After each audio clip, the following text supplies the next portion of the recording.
6:58 this morning, I got a phone call from Mike Hill, who had received a phone call about 30 seconds before that from Officer John Ramos, who is our resident security agent.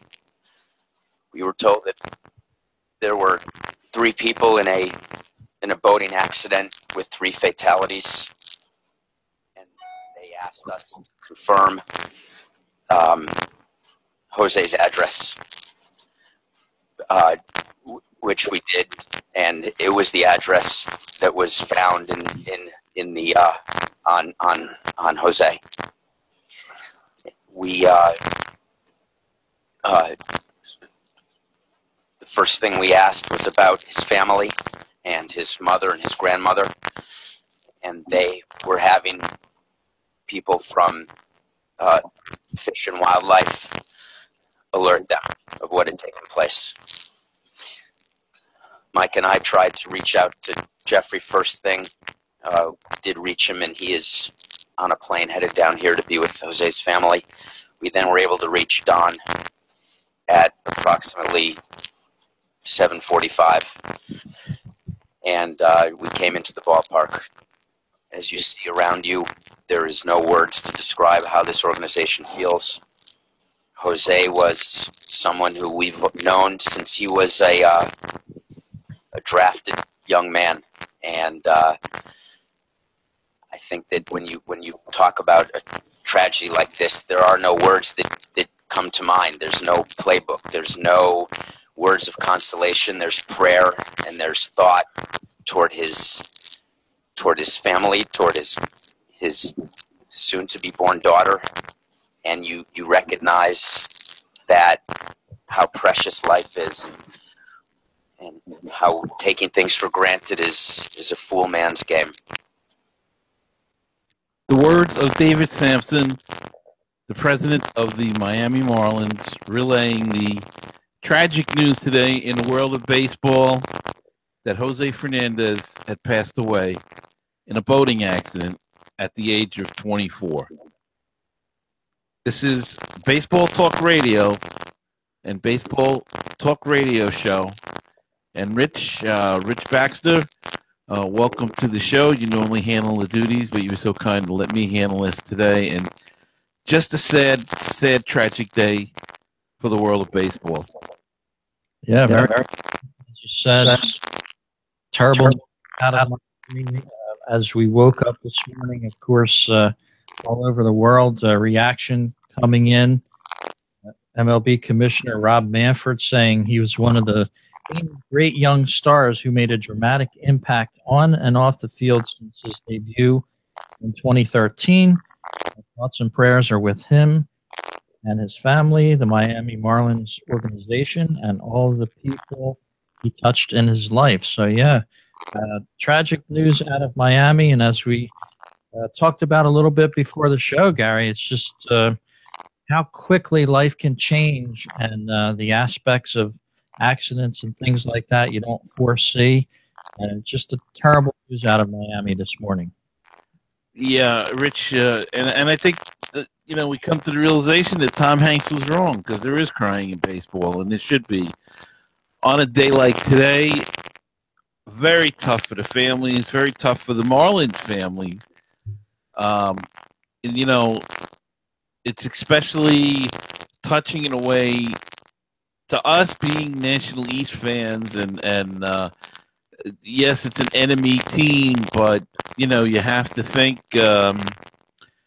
You still have to think of the competitive nature and what he meant to that team, and how that's going to change now that he's not in their future plans. And of course, that's something for down the road with their concern. But they have a fallen teammate now, and they're just devastated. You could see the looks of all the players that were at the press conference, and the whole team was there. Don Mattingly could barely speak about this, and just a very terribly sad day. He was scheduled to pitch actually tomorrow against the Mets. He was pushed back as the Mets fly into town, and that is going to be a very tough game for both teams, especially the Marlins. it will be a very tough game for both teams to participate in. Yeah, and two others on the boat actually passed away as well. Their names are being withheld until their families are being notified. There was an article on Fox Sports with a little more information. The vessel was a 32-foot vessel. Of course, it had a severe impact with a jetty in Miami, which leads to the point that the vessel rather was going very fast, is what it says in this article. And it did not appear that alcohol or illegal substances was being a factor in the crash as of right now. They did not find any containers apparently or anything like that. So that's what we know so far about the accident. And as you said, these things just happen sometimes. We talked a little bit before the show back many years ago in 1993. Two Cleveland Indians pitchers, and a third one was very badly injured in a boating accident. Also happened in Florida.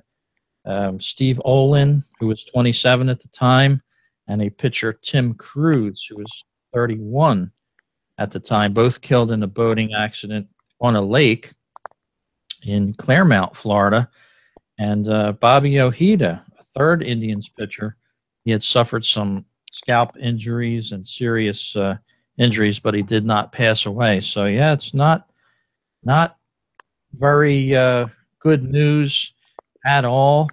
The Marlins canceled their game against the Braves today, understandably so, and they actually made a nice memorial out on the mound and painted 16 on the front of the mound. And I believe Dee Gordon placed a Marlins cap right on the pitcher's mound as well as he went out there after the press conference was announced officially by the Marlins this morning.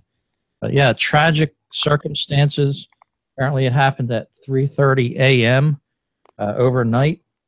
And shortly afterwards, there was a report called in by the Coast Guard, who then called the Miami-Dade police because the vessel was actually at the end of the jetty. Just terrible, tragic circumstance down there. And you just wish things like this never happened. Certainly do, Rich. And, of course, it brings back memories of the Thurman Munson death, crashing. His plane crashed on an off day trying to get home to see his family. He had learned to become a pilot and actually, I think, was flying a jet, and he wasn't totally qualified on the jet as of then, but he did have a co-pilot and a teacher, but still crashed the jet and died, and that was very sad as well. Of course, the Roberto Clemente. Difference being with Roberto Clemente is that it happened in the off season, so there was some time to grieve before the season started. Nonetheless, it was just as tragic as anything else, and of course Lyman Bostic and Darryl Kyle, as well as Corey Lytle, who died in a plane crash in Manhattan. Yeah, that was just shortly after Lytle had left the Phillies. He went and joined the New York Yankees, and that was an odd type of crash as well in Manhattan. And I believe, I don't know the end of that. I think it was pilot error on that, but he was with a well-respected pilot and a teacher as well. But apparently they weren't familiar with the air currents or something, and that the buildings of Manhattan have a lot of wacky stuff going, and why they were even going in that.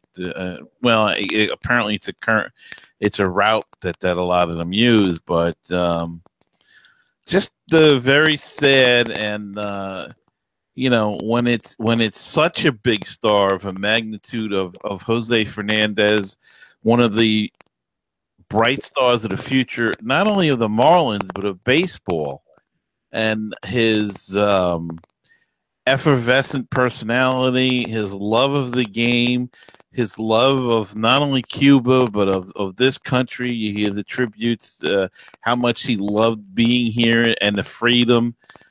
And he also loved his homeland, which is understandable. Cuba, he still has some family there.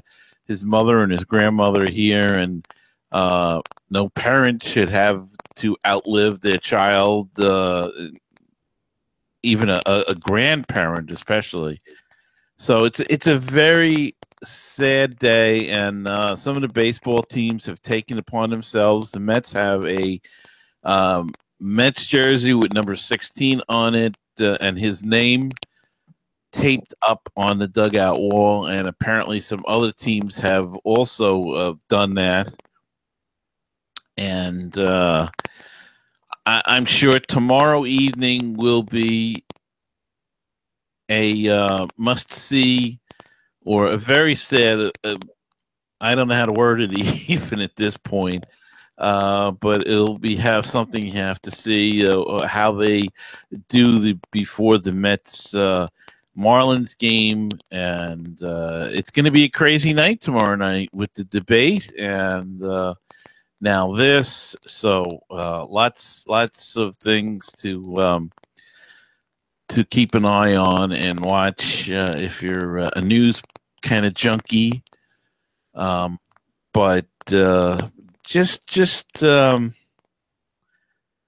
know, it's so young, and at the really of a career that was just exploding, and it's just very terribly sad. Yeah, and as we talked again before the show, you had mentioned that Fernandez's start was put off. He was supposed to start today on Sunday afternoon against the Braves, but the Marlins thought that it would be better to start him on Monday night against the New York Mets, given the wild card implications possibly of the game, even though the Marlins are still, a far ways away from a wild card appearance, but they felt that they should throw Fernandez at the Mets. And as we speculated a little bit before the show, if they hadn't have done that, if just all these events play back in your mind and start to make you think about if something wouldn't have happened. Yeah, and perhaps on our part, it's not the right thing to speculate about, because I guess in the end, when it's your turn, it's your turn. But you do wonder how had he been scheduled to pitch today, would he have been out that late? Perhaps, perhaps not. If in fact it was reported that this is common practice, that the owner of the boat took out a lot of players, knew a lot of the Marlins players, took them out on the boat quite a bit. So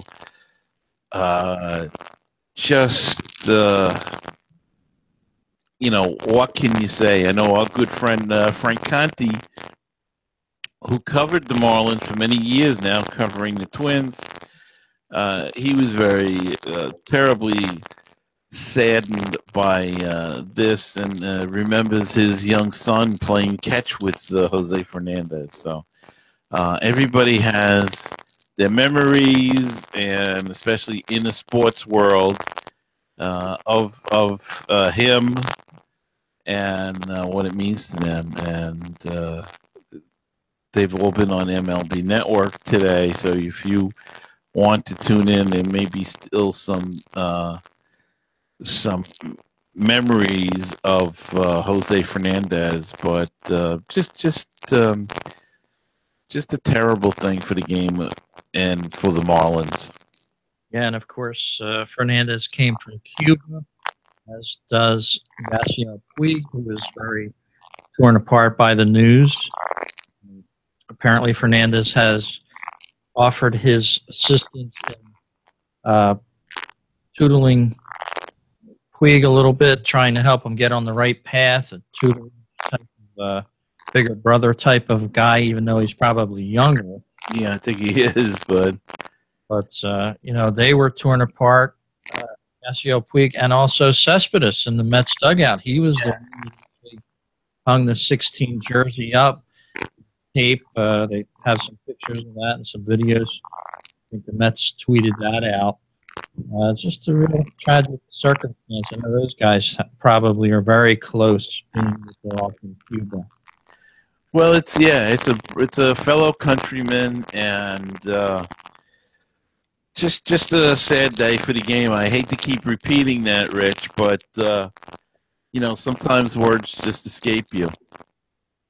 Yep. So we'll for sure miss Jose Fernandez, and even though he was only 24, he made a big impact on the game. Very positive kind of a guy. There were some quotes saying, sometimes the brightest lights are the ones that are extinguished the soonest. I'm not so sure how that plays out, but, basically I guess it means that some good people do die young at times. So a whole lot more news coming up on this outside of our show as the weeks go on. I'm sure there'll be investigation into the accident, how it happened, that the area looked well marked. I live near Atlantic City, New Jersey, which has a few jetties, and there's buoys and markers, and anybody that takes a boat out in that area generally knows where these are. So extraordinary circumstances that probably caused this accident. And sometimes these things aren't even found out, though, especially when it pertains to boating accidents. It's not like a car. I don't think they have computers on board like cars do that record, what happens on that vehicle or vessel. But and just a tragedy there. And we hope to take from it and get better from it, learn from it, and our heartfelt condolences to the family and everybody that liked Jose. Yes, exactly, Rich. And what else do we have on the agenda? Well, some happier news, some more empowering type of news. You saw the World Baseball Classic just the other day. Yeah, Rich. Friday, I had the pleasure to go see the World Baseball Classic qualifier. It was happening all weekend in Brooklyn. This is the final qualifier for country to get in to the World Baseball Classic, which will start in March. And there were 4 teams vying for positions, and they were Israel, Brazil, Great Britain, and Pakistan. And in the first day, on Thursday, Great Britain lost to Israel 5-2, and Brazil defeated Pakistan 10-0. So on the day that I went, Israel met Brazil. And I got to tell you, it was I went to the day game. It was one of the best games I've ever seen of baseball in my life. Not that it was crisp and clean and everything like that, but it was just such a pressure cooker.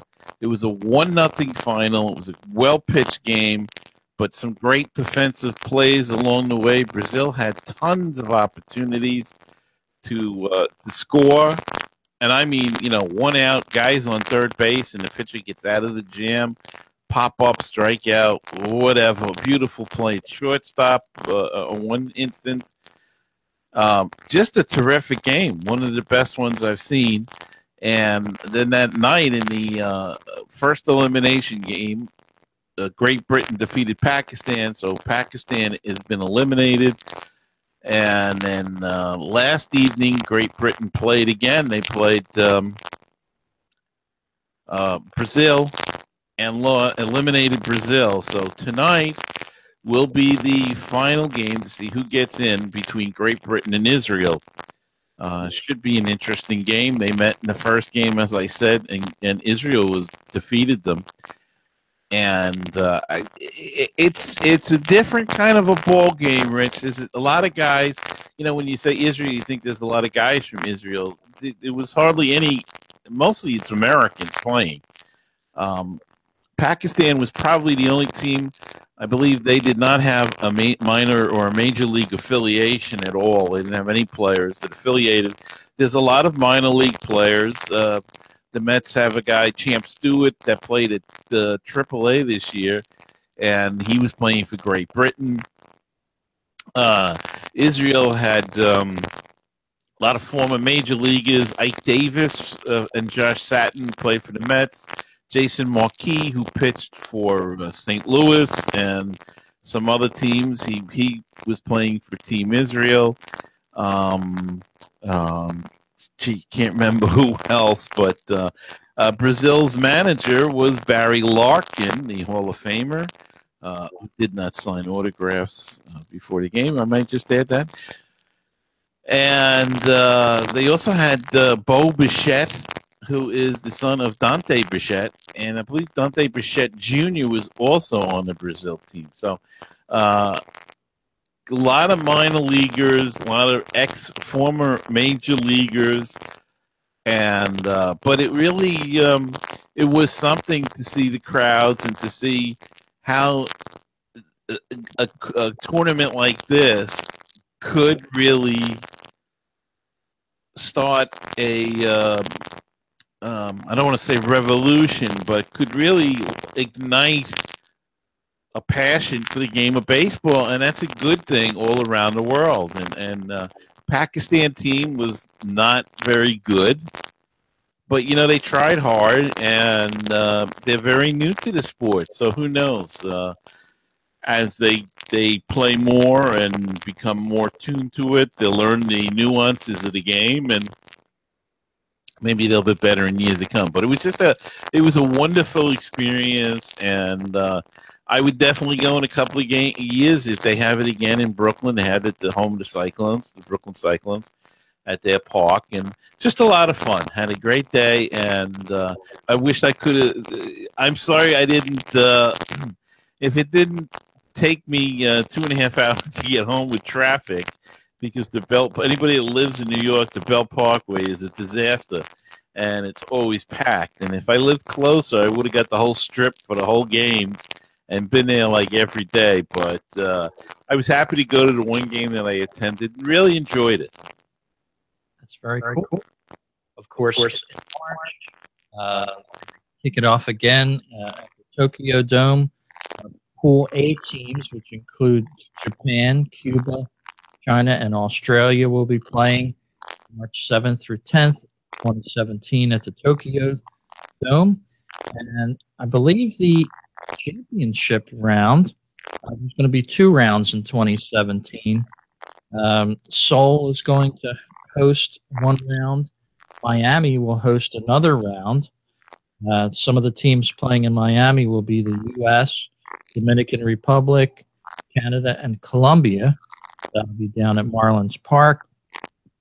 And let's see, the other venue we're going to be holding first round is Guadalajara. So very interesting there. And there's going to be a second round of playoffs till you get to the championship round.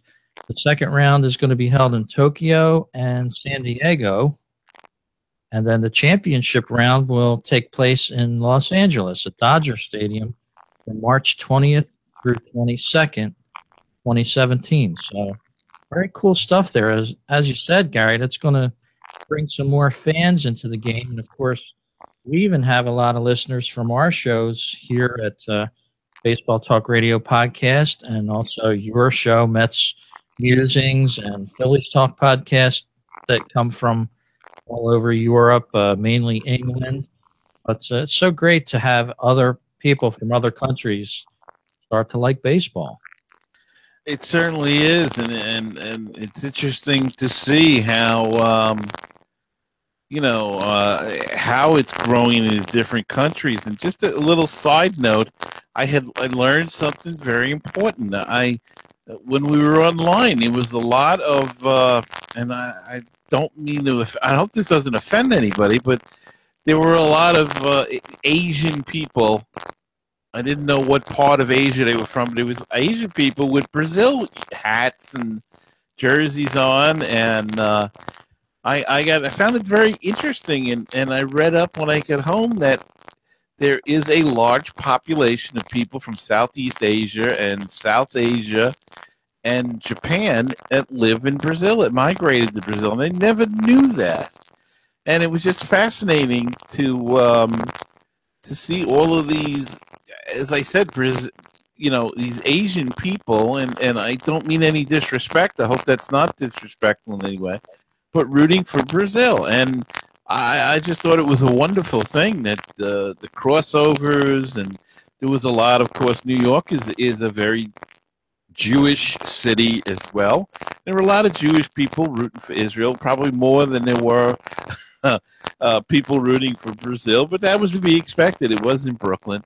It was in New York. So, but it was a lot of merchandise being sold for Israel and Brazil and Great Britain. And that was nice to see as well, to see all of the Team Israel jerseys and hats, and as well as the Brazil hats, and it was just a wonderful thing. I left with a very good feeling for the world of baseball, and you almost wish, if we could settle some of these issues that we have in the world with these other countries on the baseball field, what a better place it would be.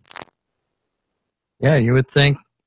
It brings a lot of people together, a lot of fans from other countries, as you said, fans that you don't necessarily relate here in the U.S. with the sport. But, it's going to be great to see, and hopefully it'll catch on, get the public's attention a little bit more. And I think you had told me that that's being broadcast on MLB.TV. All the games were streamed on World Baseball Classic, and tonight's game, I believe, is going to be on MLB Network itself, the championship, at 6. Check your local listings for that, but I believe it's on the actual network tonight. Oh, very cool. And, of course, I'm looking at my MLB.TV. It'll also be on there. So plenty of places to see it. Of course, we have some great Sunday night baseball taking place tonight. The St. Louis Cardinals taking on the Chicago Cubs. That'll be ESPN's game of the week, Sunday night baseball there. And that's a big game from my point of view, because it is the Cardinals. Go Cubs! And the Mets and the Cubs, the Mets and the Cardinals and the Giants are fighting for the wild card in the National League, with the Mets and the Giants tied and the Cubs a half game out.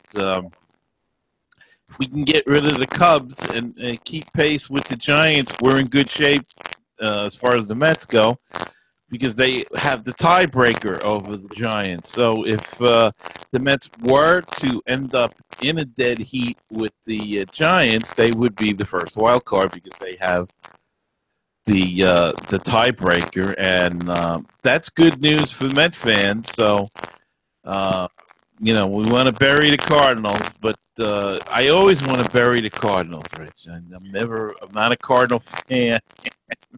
So let's bury the Cardinals completely, and let's hope that occurs. And we have three divisions clinched now, Rich. Yeah, it's all but done. I'm surprised the Dodgers haven't clinched yet. I believe they're very close to clinching. They've been on fire, 7-3 in their last 10. Only a matter of time for them now to clinch that division. But as you said, the wild card race still a little interesting. It's a 3-team race with the Mets, Giants, and Cardinals. I don't think anyone else has a legitimate chance in the National League. But over in the American League, you've got Toronto. They're up a game and a half over the next team for that wild card spot, and Baltimore currently is in that second spot, followed closely by the Tigers. The resurgent Tigers seems to have come out of nowhere, and I guess you could throw the Mariners in there at 2.5 games back as a kind of a dark horse to make the wild card. Yeah, and because Detroit actually knocked Baltimore out there for a day or so and had a big loss. Detroit did, and Baltimore happened to win 2 in a row, as Detroit lost yesterday and reclaimed that spot. So that's going to be a fascinating race this week. This is going to be something to watch. The Baltimore scores and the Detroit game to see. Looks like Toronto, they've been handling the Yankees pretty well. I don't know what the score is today, but they've been handling the Yankees the last couple of days, so they're looking better at the first wild card spot. But I think Boston's got that. They got a 3-game magic number, so that's looking pretty good for Boston. I think they're gonna win that division, and of course, Cleveland has a 2-game over Detroit, and that they should do that in no time. And Texas has already clinched the Western Division, and the I hate to say it, the Washington Nationals. Congratulations, they clinched the Eastern Division of the National League. The Cubs, of course, have already clinched theirs and the home field advantage. And, of course, as you said, the Dodgers are on the verge. I think if San Francisco loses today, they will clinch the division, or if they win. So it's a combination of a winner or a loss.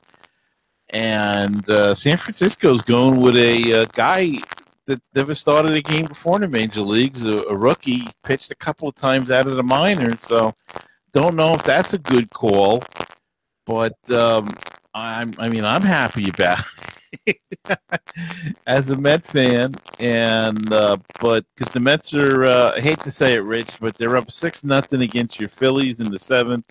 They have first and second with 1 out. Almost came back last night, Rich, on the Phillies. Phillies almost blew that 10-0 lead. Yeah, I remember I sent a tweet out that said they should fire the whole coaching staff at the plate if the Phillies dropped that 10-0 lead they had on the Mets. And as you said, yeah, they almost coughed that one up too. Yeah, and as the Las Vegas boys were bringing the game back for the Mets, Terry Collins had pulled out all the starters, or a number of the key starters, the four key starters, and the young guys, the hungry guys, they were digging in and trying to come back against the Phillies, and it's going to make an interesting picture for the Mets next year, because we may have found some, finally gotten some hitters in the minor leagues. We'll see if they can do it over a long term, of course, but a couple.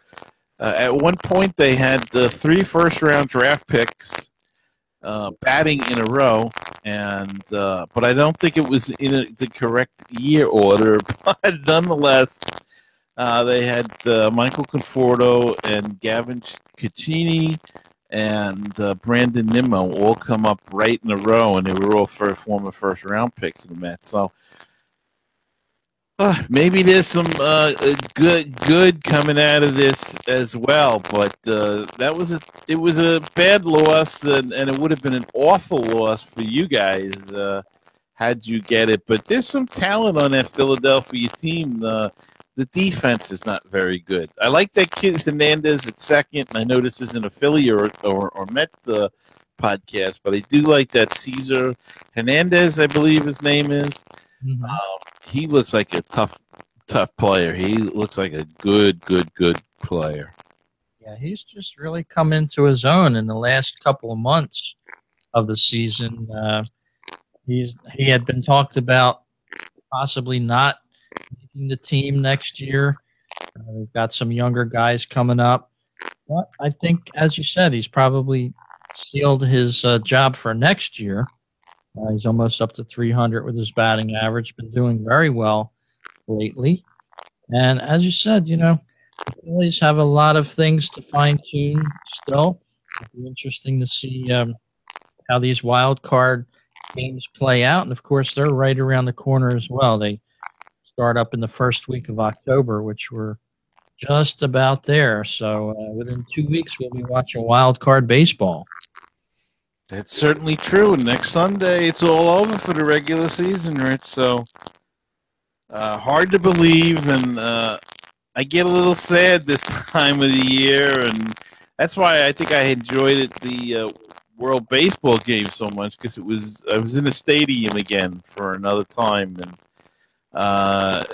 today is the Mets' last home game, and I'm sad to say that I was only able to get to one game this year, and but I did manage to get to a bunch of minor league games, so I guess that kind of evens it out. But yeah, it's I don't like this time. Don't like the end of baseball.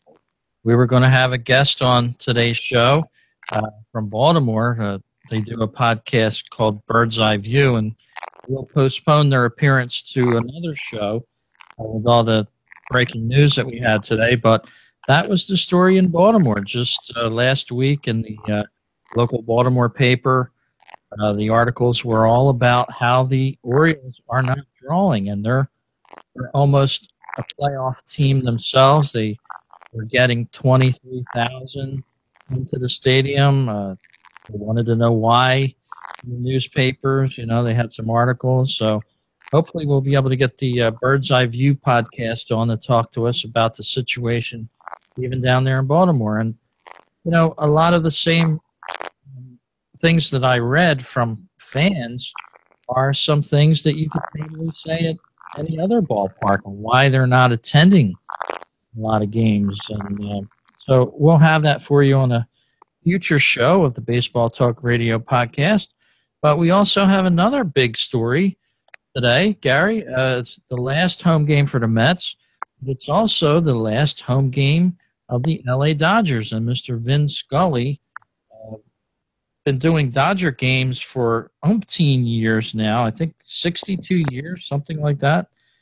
Some ungodly number like that. But his last Dodger home game, apparently. And I say apparently because nobody knows if he may want to do some Dodger playoff games. And the Dodgers said that would be perfectly fine with them if he some music here. I'm free. I just crashed. But let's listen to some of Vin Scully's top 5 calls of the game with Dodger baseball here.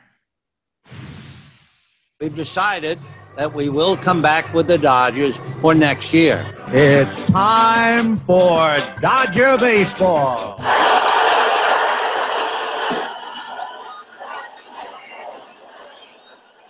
Well, we say a belated happy birthday to an icon of the Dodgers and the sports world. Vin Scully turned 84 years old on Tuesday. Our tribute to his career was preempted by breaking news last night, so you've waited 24 hours tonight. It is our pleasure to present to you the top 5 greatest calls by Vin Scully. Number 5. 2 out, 3-2 to Mookie Wilson. Little roller up along first, behind the bag. It gets through Buckner. Here comes Knight, and the Mets win it.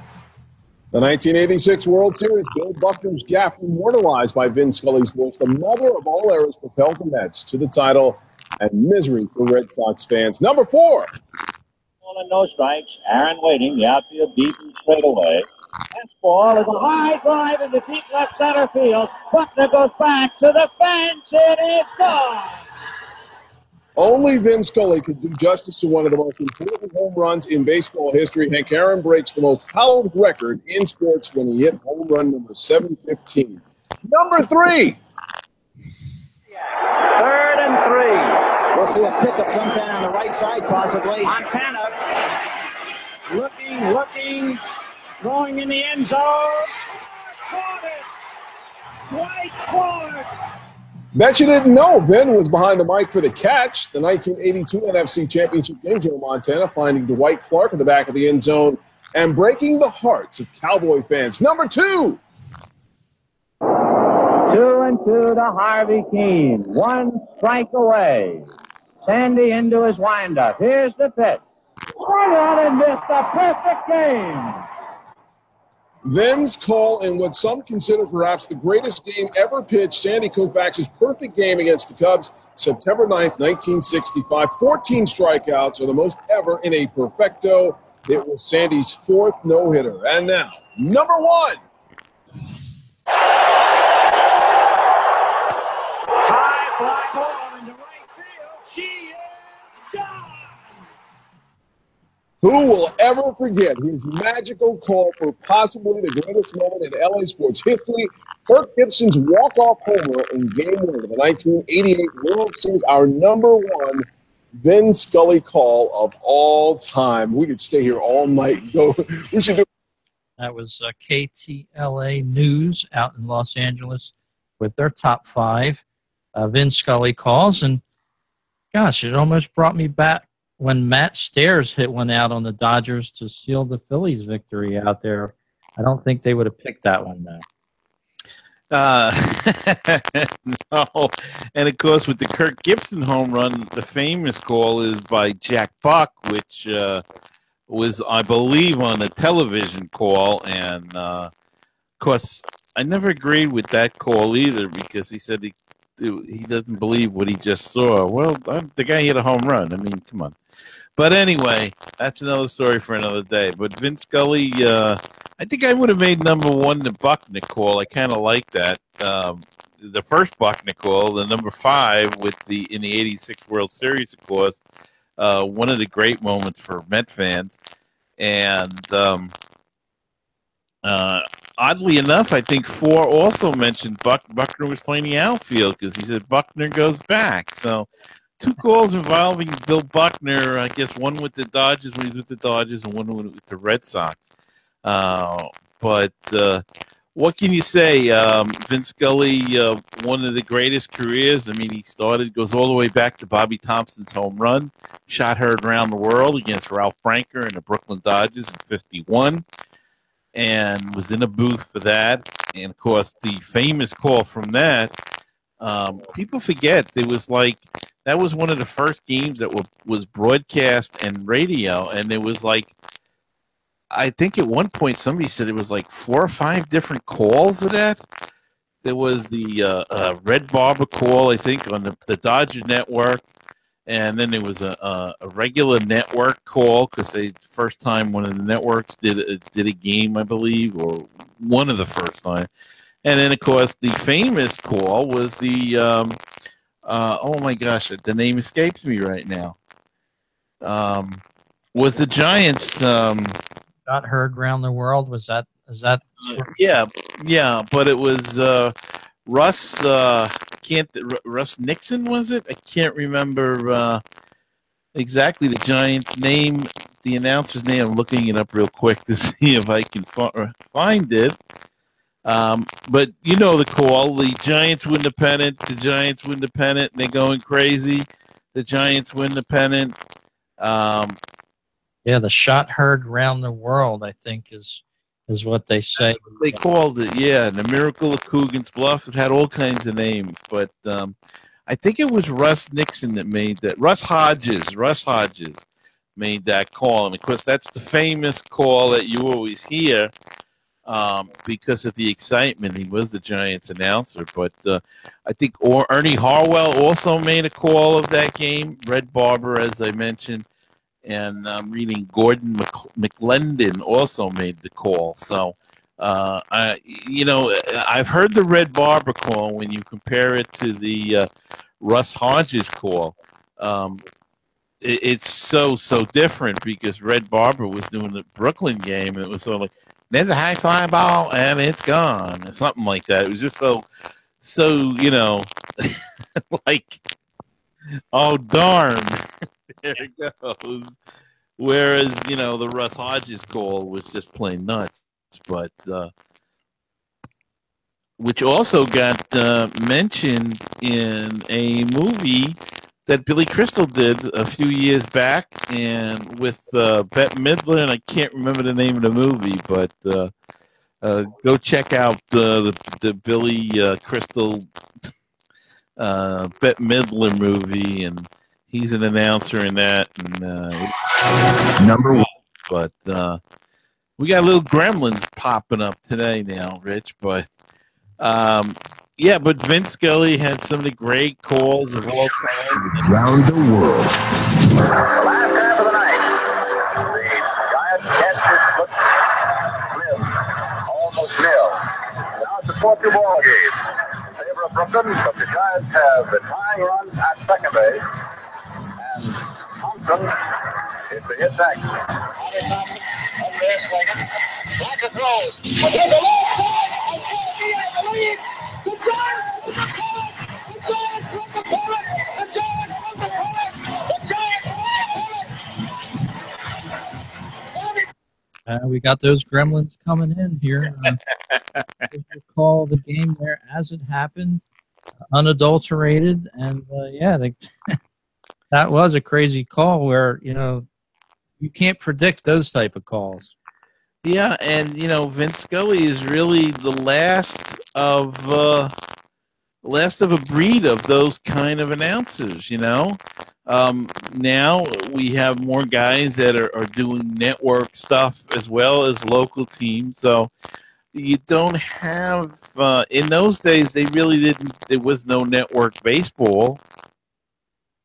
So and they didn't have analysts. A lot of these guys, they handled everything themselves, and we've kind of seen the end of that one-man booth, and he's really I don't want to say a dinosaur, but he's really the last link to those great announcers, the Red Barbers, the Mel Allens, the Lindsey Nelsons, the Russ Hodges, the Ernie Harwells in Detroit, and